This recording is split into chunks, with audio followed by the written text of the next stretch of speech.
I want to bring in former FBI agent Jennifer Coffindoffer. She's also a NewsNation contributor.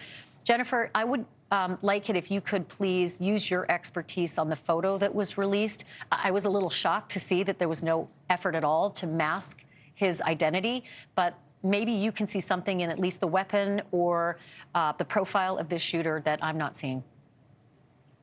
Yes, Ashley, you make such a great note, and that was something that really concerned me right off the bat, is the fact that he has no concealment, no mask, no headgear, nothing. This unfortunately tells me that he is not looking to get away, and that likely he's looking for a shootout with the police to end all of this. I also notice how he's holding his firearm, which is a long gun, an assault rifle. What's concerning about this, Ashley, is how he does not have his elbows out. We call it chicken winging. A lot of people who are not familiar with how to hold a gun will chicken wing. His arms are in. His style looks good to me. In other words, he knows how to handle this weapon.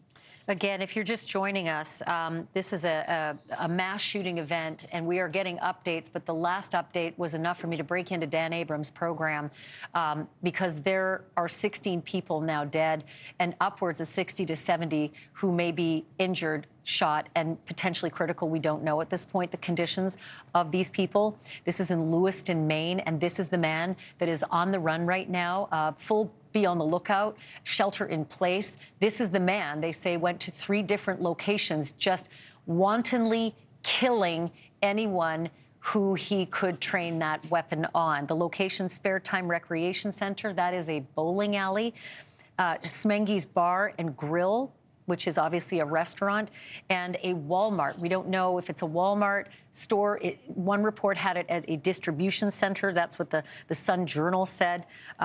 We can also say that the Maine State Police, according to the Sun-Journal, quoted Shannon Moss, who's a spokesperson for the Maine State Police, and that on social media they're saying that they're staging now. They've got a staging area for the police at the City Hall in Lewiston. Jennifer, obviously, with world events where they are right now, the #1 question on everyone's mind has been, is it possible this is linked to the terror that we've seen in Gaza and Israel? Is this possibly related? There's no way anyone can know at this point, but I do want to get your thoughts on that.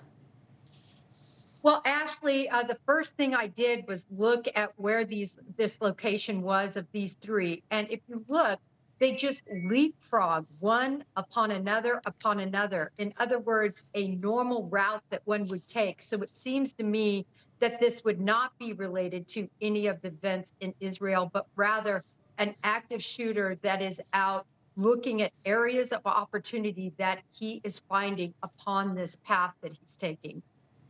I want to just give you one other update here from Janet Mills. She's the governor of Maine. This is what she put out on social media. Quote, I am aware and have been briefed on the active shooter situation in Lewiston.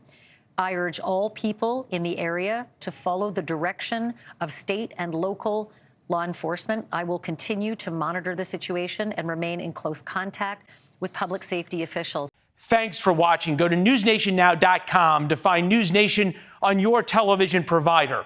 And don't forget to subscribe. Click the red button to get more of NewsNation's fact-driven, unbiased coverage.